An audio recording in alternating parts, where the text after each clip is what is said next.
안녕하십니까 여러분, 반갑습니다. 에, 인문대학 역사철학부 철학전공의 김성환 교수입니다. 이번 주에 여러분과 함께 행복에 관한 철학적 이야기를 몇 가지 나눠보려고 합니다. 근데 본격적인 강의에 앞서서 여러분에게 양해를 좀 구해야 되겠습니다. 내가 이번 연도에 사실은 그 연구년 중입니다. 그래서 일체 강의가 없는데요. 이 강의는 지난 학기에 팀티칭으로 진행되는 강의에 한 주 정도 3시간을 맡아달라는 부탁을 받고 큰 부담 없이 제가 수락을 했던 것인데, 지금처럼 이렇게 동영상 강의를 녹화하게 될 줄은 뭐 상상도 하지 못했습니다. 뭐 그걸 알았다라면 아마 좀 사양하지 않았을까 싶기도 하고요. 여하튼 이미 다른 교수님들은 이미 뭐 동영상 강의를 시작한 지가 꽤 되셨기 때문에 상당히 적응이 되셨을 거로 생각하는데, 나는 지금 그 이 강의가 뭐 처음 녹화를 하는 중이어서 좀 익숙치도 않고 이 프로그램 작동하는 것도 미숙하고 그렇습니다. 그래서 여러 가지로 강의 진행이 매끄럽지 못하더라도 학생 여러분들이 좀 널리 양해를 해 주셨으면 좋겠어요. 본론으로 넘어가서 이제 여러분하고 행복에 관해서 이제 어떤 이야기를 나눌까 하고 제가 좀 생각을 해봤는데, 사실 지금 그 코로나19로 전 세계가 불안에 떨고 있습니다. 이런 상황에서 행복에 관해 논한다는 것이 너무 한가하게 들릴 수도 있고, 그래서 여러분과 어떤 이야기를 나눌까 생각을 했는데요. 사실 생각을 해보면 이 행복이라는 게 꼭 그 우리가 그 만족스럽고 편안한 상태에 있을 때 그 찾게 되는 것만은 아닌 것 같습니다. 오히려 사람들이 어떤 그 큰 고통 속에 빠져 있을 때, 뭐 전쟁이라든가 기아라든가 혹은 지금과 같은 큰 질병이라든가 뭐 이런 것들에 어떤 그 빠져 있을 때 오히려 사람들이 그 그냥 쳇바퀴처럼 돌아가는 그런 일상의 흐름에서 벗어나서 정말 산다는 게 뭔가, 진정한 행복이 뭘까, 이런 것들을 보다 더 깊이 생각해보는 어떤 그런 계기가 되지 않는가. 뭐 그런 점에서 뭐 지금과 같은 시점에서 우리가 행복에 대해서 이야기하는 게 어쩌면은 의의가 있을 수 있겠다 그런 생각이고요. 또 다른 면에서 행복은 물론 지극히 개인적인 가치입니다. 결국 행복을 느끼는 주체는 개인이기 때문에, 그렇지만 행복이 반드시 그 개인의 선택과 생각과 행위에 의해서 결정된다라고 볼 수만은 없습니다. 비근한 예로 지금처럼 코로나가 전 세계적으로 유행하는 상황에서 우리 인류는 과연 행복할 수 있을까? 뭐 이런 질문을 한번 던질 수 있죠. 혹은 뭐 전쟁 상황이라면 그보다 더 심각한 어떤 문제들이, 어떤 그 이 지구적 차원의 그러한 재앙들이 닥쳐졌을 때 과연 개인들이 그와 무관하게 행복을 할 수 있을까? 뭐 이런 생각을 우리가 해본다면 행복이라는 것이 사실은 굉장히 큰 그 전체적인 삶 혹은 좀 거대한 담론 뭐 이런 것과 연결되어 있다고 볼 수도 있습니다. 그래서 오늘은 바로 그러한 측면에 좀 그 역점을 두고 행복의 거대 담론, 기본이라고 말할 수 있는 이제 그런 그 이야기를 하려고 하고요. 거기에 대해서 행복의 형이상학이라고 한번 이름을 붙여 보았습니다. 자, 행복의 형이상학을 우리가 이제 말하려면 먼저 형이상학에 대해서 좀 이야기할 필요가 있는데요. 그것을 지금 좀 쉽게 여러분에게 설명하기 위해서 나는 이제 보이는 세상과 너머의 세상이라는 두 개의 관점 내지는 개념을 통해서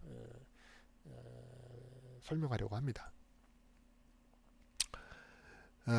큰 제목은 도와 기, 세상과 세상 이런 제목인데요. 여러분들 뭐 이 한자를 보면서 도대체 이게 뭔 말이야 이렇게 생각을 할지 모르겠는데 뭐 사실 따지고 보면 그렇게 뭐 어려운 이야기는 아닙니다. 주역의 개사전에 보면은요, 주역은 이제 동양의 굉장히 오래된 가장 오래된 고전 중에 하나죠. 거기에 보면은 그 형이상자 위지도요, 형이하자 위지기라는 말이 출연합니다. 이를 이제 우리말로 풀어서 보면 형이상자, 즉 형체 위의 것을 일컬어 도라고 하고, 형이하자, 즉 형체 아래의 것을 일컬어 기라고 한다라는 뜻입니다. 직역을 하면 그렇습니다. 근데 이게 무슨 의미인고 하니 형체 너머에서, 즉 형체가 없는, 그렇죠? 형체 너머에서 형체가 없는 것을 도라고 한다라는 뜻이고요. 이것은 형체를 가진 것을 일컬어서 기, 즉 그릇이라고 한다라는 의미입니다. 이 도와 기를 좀 쉽게 풀어서 보면은 이렇게 세상과 세상의 두 개의 개념으로 설명할 수 있을 것 같습니다. 먼저 이 세상은 이제 서로 상자를 쓰는 이 세상인데요. 비슷한 말로 세태라는 말을 우리가 쓰죠. 사전적으로 보면 이렇게 정의할 수 있습니다. 사람들의 일상생활, 풍습 따위에서 보이는 세계의 상태나 형편. 뭐 말 그대로 그냥 우리가 살고 있는 눈앞에 펼쳐지는 그냥 그 일상의 세계를 우리가 세상이라고 하는 것입니다. 이 세계를 곧 형이하라고 하는 것이고 그릇이라고 해요. 이 그릇이라고 하는 것은 그것이 일상의 유용한 어떤 도구라는 의미이기도 하고, 또한 이 유형적인 눈에 보이는 것이라고 하는 이러한 의미를 같이 함축하고 있는 것입니다. 이렇게 우리 눈앞에 펼쳐져 있는 그런 현상적 세계가 있는 반면에 그와 조금 이 대조적인 것으로서요, 세상이 있습니다. 그 세상은 세계에 대한 상상이라는 뜻입니다. 여기에서의 이 상은 모양 상자인데요. 이 모양 상자는 어원상 이렇게 사람 인변의 코끼리 상자로 이루어져 있어요. 이 옆에 보이는 것이 바로 이 사람 인변이고, 이것이 코끼리 상입니다. 예전에 지금은 이제 중국에 코끼리가 살지 않는데요. 예전에 그 문자가 만들어지기 이전의 이 고대에는 이 코끼리가 대륙에서 살았다고 합니다. 기후가 지금과 달랐겠지요. 상당히 따뜻했던 것으로 이제 볼 수 있는데,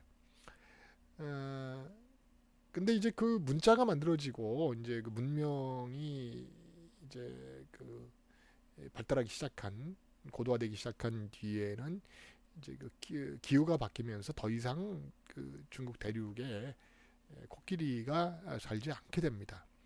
그렇지만은 사람들이 이제 특히 농부들이 이제 밭을 갈거나 하면서 땅을 파고 그러면 가끔 그 토끼 상아라든가 코끼리 뼈 같은 것들이 이제 출토가 되거든요. 이제 그걸 보면서 사람들은 이게 코끼리라는 것이구나라고 이제 그 모양을 머릿속으로 그리게 되고, 이렇게 머릿속에서 그려지는 어떤 그러한 코끼리의 모양, 뭐 이런 것에서 비롯되어서 바로 이 상이라는 글자가 생겼습니다. 따라서 이 상이라고 하는 것은 곧 그 이미지라고 할 수 있는데요. 다시 말하면 이 세상이라고 하는 것은 우리 머릿속의 이미지로 존재하는 세계입니다. 자, 그렇다면은 자, 이 두 개의 세계가 있는 것이죠. 하나는 눈앞에서 그냥 현상적으로 일상에 펼쳐지는 이러한 세계가 하나 있어요. 또 하나는 우리의 머릿속에서 우리의 상상을 통해서 이미지로 존재하고 있는 이 세계가 있습니다.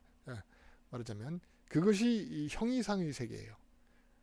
그런데 이 형이상의 세계가 그렇다면은 눈앞에 펼쳐지는 세계보다 우리가 이미지로 떠올리고 있는 이 세계는 보다 원리적인 것이죠. 그렇기 때문에 여기에 도라고 하는 이름을 이제 붙이게 되고, 이러한 그 이미지로 존재하는 어떤 그러한 세계가 일상적인 세계보다 더 근본적이고 더 본질적이다는 것이다라고 하는 어떤 그런 측면에서 이제 형이상과 형이하의 구분이 생겨나게 된 것입니다. 눈앞에 보여지는 세계 너머에서 이 세계를 작동하고 있는 어떤 큰 그림, 어떤 밑그림, 뭐 이런 것을 우리가 형이상이라고 부를 수 있을 것 같아요. 자, 그러면 이제 그러한 그 형이상의 세계를 여러분들이 조금 더 알기 쉽게 이제 또 구체적으로 이제 설명하기 위해서 이제 그 사과를 한번 내가 여러분 앞에 보여주겠습니다. 여기 사과가 있지요. 어떻게 보이나요, 여러분? 이 사과 탐스럽지요. 먹음직스럽습니다. 한입 베어물면 아주 맛있겠네요. 이 사과는 아무것도 없는 그 바탕 위에 그냥 올라와 있습니다. 말하자면 이 사과는 그냥 하나의 세태라는 측면에서의 그냥 그런 그 세상인 셈이에요. 그리고 여기에는 아직까지 어떤 아무런 그 이 세계에 대한 밑그림 이런 것이 없습니다. 하지만 이 사과라고 하는 개별자, 이 현상 너머에 어떤 이제 그 밑그림이 이제 그 그려졌을 때 이 하나의 사과는 그 성질과 의미와 운명과 성격이 달라지게 됩니다. 자, 그것을 지금부터 살펴보도록 하겠습니다.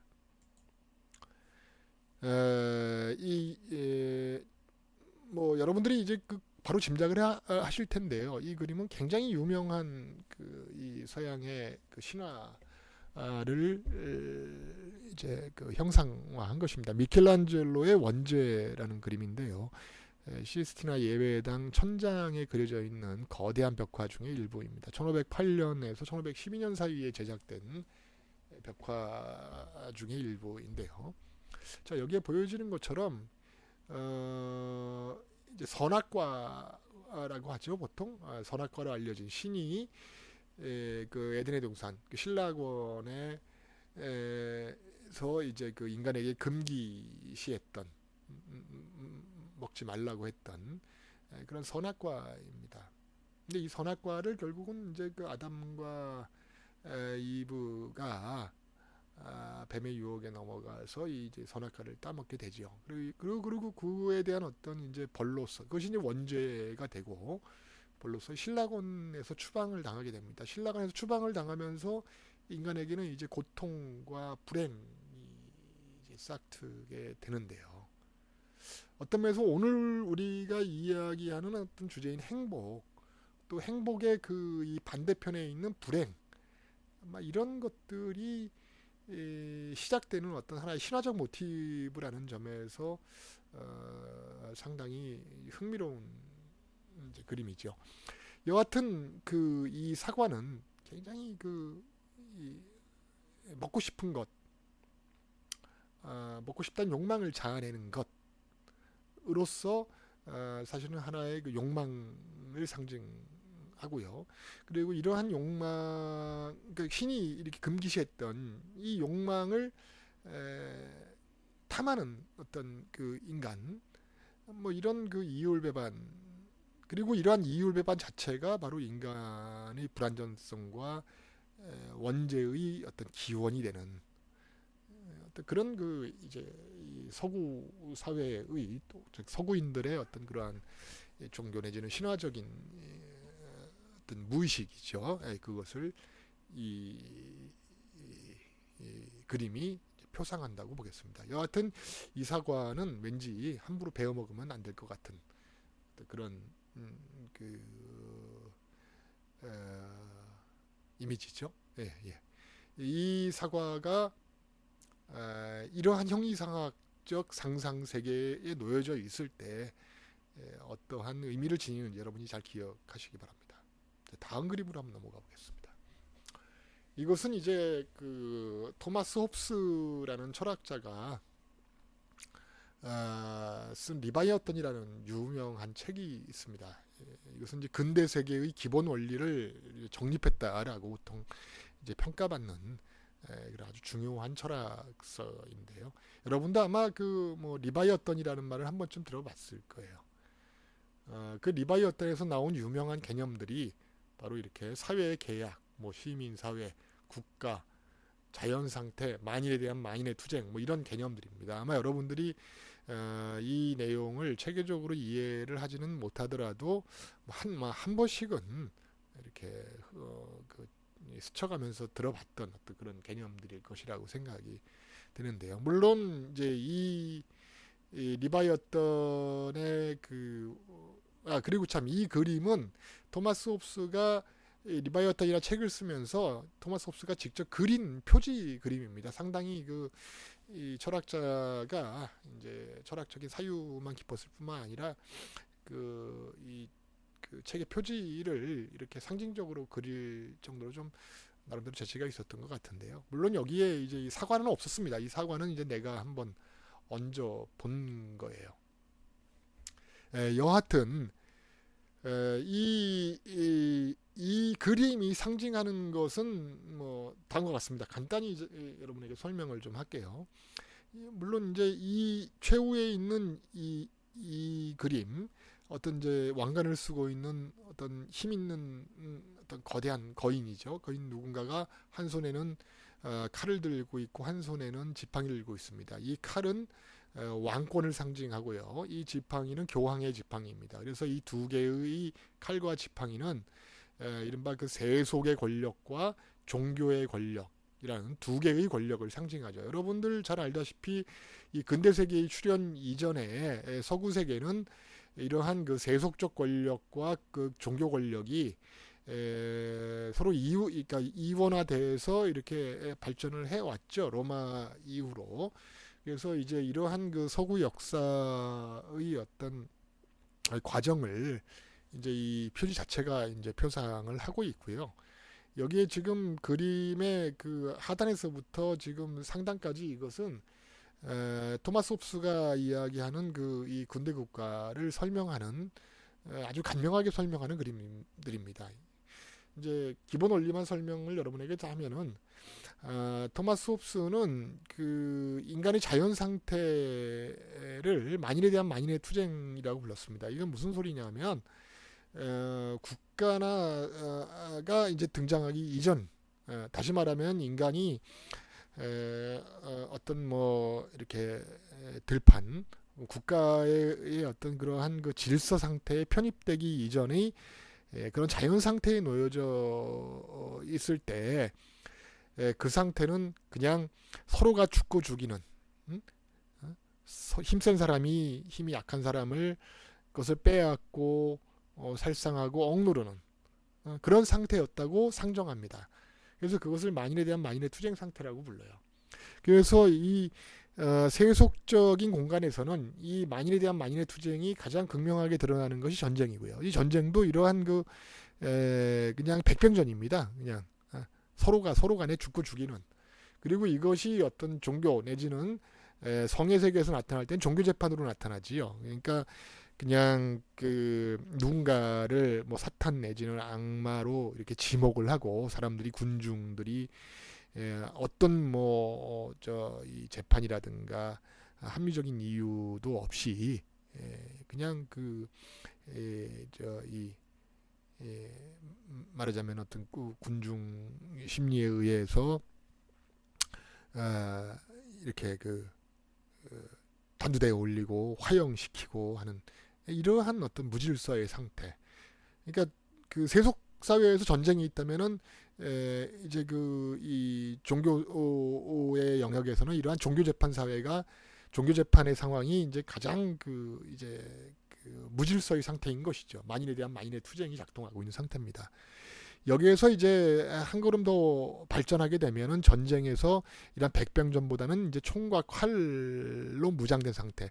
자, 총칼을 가지고 하는 전쟁은 이제 백병전보다는 보다 더 조직화된 전쟁이죠. 그리고 이것이 대포와 같은 무기로 이제 발전한다라고 하는 것은 이 전쟁의 양상도 말하자면 조직화되어지고 위계화되어지고 질서가 부여되는 것을 상징하고요.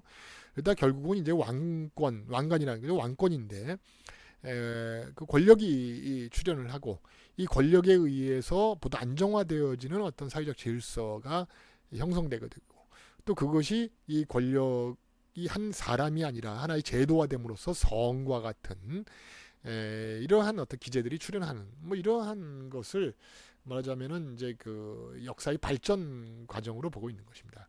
종교에 있어도 마찬가지로 종교 재판 이후에 삼지창은 이제 뭐를 말하냐면은 그 종교적 도그마를 상징하는 거예요. 종교적 도그마라고 하는 건 이념, 종교적 이념인데 원래 이 삼지창은 그 삼단론법에서 이제 그 토마스 홉스가 가져온 것입니다. 삼단론법은 이제 그 고대 그리스 논리학의 가장 기본적인 원리인데요.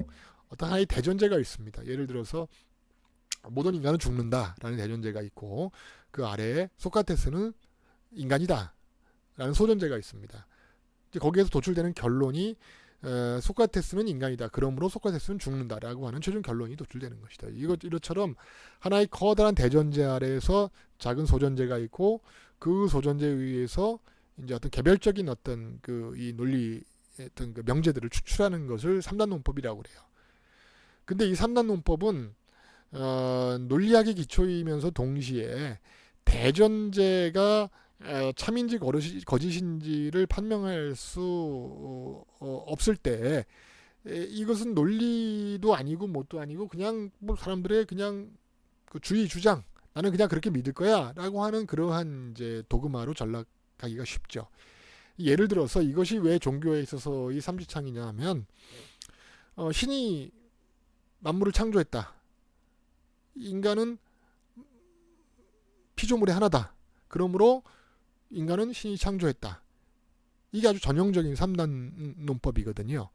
그런데 거기에서 이 전제의 대전제가 되어지는 신이 이 만물을 창조했다라고 하는 대전제는 이건 증명할 수가 없어요. 그냥 뭐 믿거나 말거나인 거죠. 그렇기 때문에 그것은 하나의 도그마다. 독단이라는 것입니다. 그리고 이 독단에 의해서 이제 종교가 이념화되어지고 이제 그 어떤 그 교리화되어지는 것인데 홉스는 그래도 이런 종교 재판과 같은 것에 비하면은 이러한 종교적 도그마가 그래도 더 나은 단계다라고 보는 거예요. 근데 이런 도그마를 넘어서면 그 다음에는 이제 어떤 그 보다 더 이제 질서 맞으면 그 교회도 이제 어떤 그 제도화되어지고 조금 더 질서가 잡히는 것이죠. 그래서 이것보다 더 나은 단계로서 파문의 빗장을 이제 상징화하는 것이고요. 그리고 그 위에 가면은 결국은 이러한 질서를 주재하는 어떤 하나의 권력의 출현이 그 앞서의 모든 단계보다 더 우월하고 나은 것이다라는 측면에서 이제 교황. 그리고 이 교황을 중심으로 해서 제도화되어져 있는 교회라고 하는 어떤 그 이 제도와 기제의 출현 이러한 것이 종교적인 영역에 있어서도 만인에 대한 만인의 투쟁에서 보다 더 나은 단계로 이제 진화돼가는 과정으로 홉스는 본 것입니다. 근데 이러한 세속과 종교의 두 영역에서의 진화가 마지막 최후의 단계에서 이렇게 하나로 만나게 되는데 그것이 바로 리바이어턴입니다. 이 리바이어턴은 곧 다시 말하면 근대 시민 국가를 의미하는 거예요. 그래서 한 손에는 세속적 권력인 칼을 들고 있고 또 하나는 종교적 권력을 상징하는 지팡이를 들고 있는 이러한 국가의 출현. 이 국가를 홉스는 지상에서 가장 강력한 어떤 그러한 이제 그 질서, 가장 완벽하고 가장 강력한 질서의 상태로 본 것이고. 그래서 이 욥기에서 지상에 더 힘센 사람은 없으니 누가 그와 겨루랴라고 하는 어떤 이러한 구절을 가져와서 이 표지에 붙이게 됩니다. 자, 이러한 이 근대 국가의 어떤 형이상학이죠. 이것이 근대 국가의 형이상학, 즉 근대 국가에 대해서 사람들이 이렇게 상상한 거예요. 근대 국가는 이러한 만인에 대한 만인의 투쟁 상태로부터 비롯되어져서 이러한 원리에 의해서 구성되어졌다라고 본 것이고요. 여기에 이 사과가 이제 올라가게 되면 이 사과는 뭔가 어떤 국가의 이 어떤 작용에 의해서, 즉 이 리바이어턴이 들고 있는 이러한 뭐 칼에 의해서 아마 여기 지팡이로 딱 찍고 이 칼로 이렇게 잘 분배를 해서 시민들에게 나눠줘야 하는 뭐 그러한 것처럼 보이기도 합니다. 여하튼 이 사과가 어떤 근대 시민 사회의 형이상학적 어떤 토대 위에 올라갔을 때 어떻게 보여지는가 하는 것을 여러분들이 아마 직관적으로 느끼게 될 수 있을 겁니다. 이제 이거는 뭐 이제 좀 부언하기 위한 것인데요. 리바이어트는 원래 그 고대 서양 신화에 나오는 어떤 이제 괴수, 용 같은 저기 것인데, 그 신이 그 바다로 추방을 했다고 합니다. 이건 뭐 기독교적인 세계관이죠. 신이 추방했던 그러한 고대의 어떤 이러한 절대 권력 뭐 이런 것인데요.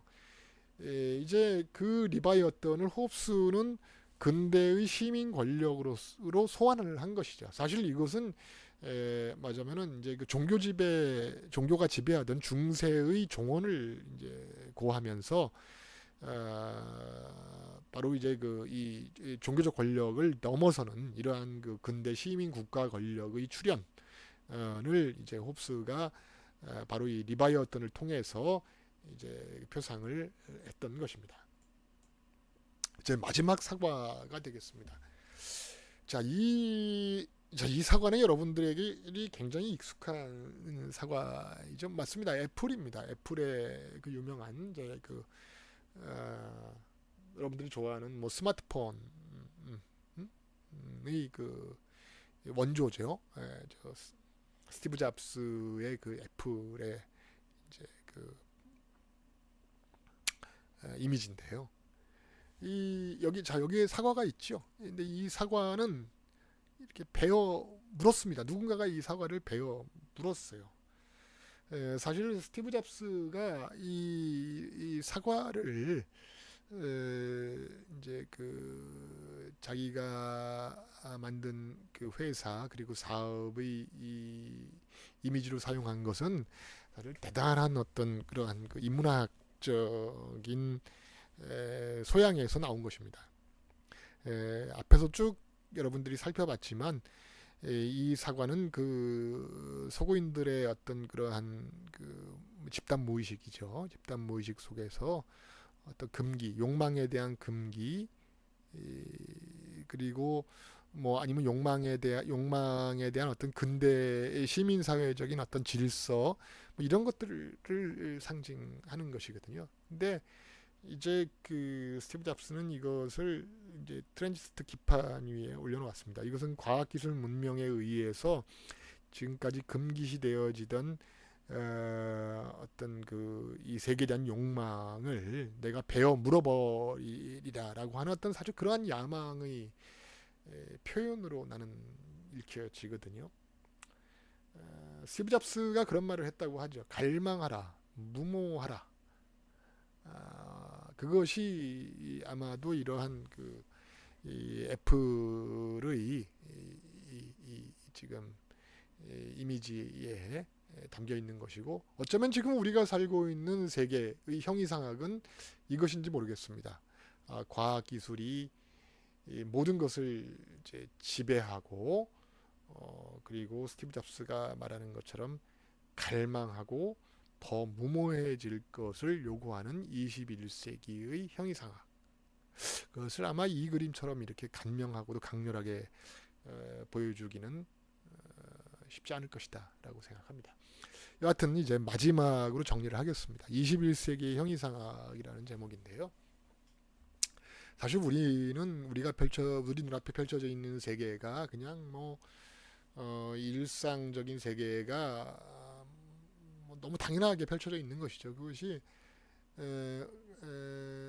그냥 우리는 그 형이상학을 보통 그 잃어버렸어요. 그러니까 형이상학이 사라졌다라고 사람들은 생각합니다. 더 이상 뭐 세계의 본질이 뭐냐, 뭐 눈에 보이지 않는 세계라는 게 뭐냐 이런 거를 질문하지 않는다는 측면에서 이제 형이상학이 더 이상 형이상학은 없다라고 많은 철학자들이 말하지만 사실은 형이상학이 사라진 것이 아니라 그 형이상학이 너무나 강력해져서 사람들이 그 형이상학에 더 이상 아무런 의문을 제기하지 않을 정도로 그냥 일상화되었다 이렇게 볼 수 있을 것 같아요. 마치 우리가 지금 그 컴퓨터를 쓰면서 그 윈도우 10을 뭐 전 세계 모든 컴퓨터에 윈도우 10이 깔려 있지 않습니까? 뭐 11, 뭐 윈도우 7도 있고 그렇죠. 여하튼 간에 마이크로소프트의 윈도우가 깔려 있는데 그걸 우리가 보통 운영 체계라고 하죠. 오퍼레이팅 시스템인데 그 오퍼레이팅 시스템을 감히 어떻게 해보겠다 이런 생각을 잘 못하지요. 그냥 뭐 그 위에다가 어떤 뭐 작은 프로그램을 하나 만든다든가 프로그램을 개선한다든가 이런 것들은 이제 이야기할 수 있지만 그렇지만 그 이 오퍼레이팅 시스템이 사실은 굉장히 본질적인 것이지요. 예, 그런 것처럼 21세기의 형이상학도 여전히 작동을 하고 있습니다. 현대 세계는 인간 본성이 탐욕스럽다는 서구의 집단 무의식, 뭐 이거는 이 고대 신화의 어떤 원죄 의식에서부터 그 뿌리를 둔 것인데요. 거기에 뿌리를 두고 어떤 그 계속 이 파생되어진 어떤 물질주의 이념, 적자 생존의 사회 진화론이 작동하는 위에 건립되었다고 말할 수 있습니다. 즉 욕망하는 인간이 무한 경쟁을 통해 물질적 풍요를 실현한다. 라는 문법이 제국주의 시대 이래 근대 서구가 전 세계에 보급한 현대 문명의 오퍼레이팅 시스템이다. 이게 결국은 현대 문명의 운영 체계다. 조작 체계다. 이렇게 말할 수 있습니다. 예. 이게 21세기 형이상학이죠. 우리의 의식을 눈에 보이는 세계 너머에서 지배하고 있는 이 세계에 대한 현대인의 상상입니다. 욕망하는 인간이 무한 경쟁을 통해 물질적 풍요를 실현하는 세계라고 하는 이미지죠. 그런데 정말 그런가요?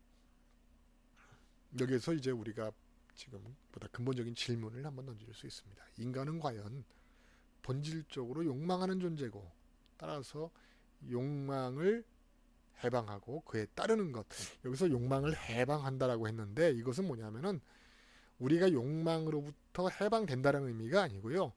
욕망에 대한 금기로부터 해방된다는 의미에서 쓴 겁니다. 즉 다른 말로 말하면 그 욕망을 실현하는 것이죠. 그러니까 어떠한 금기나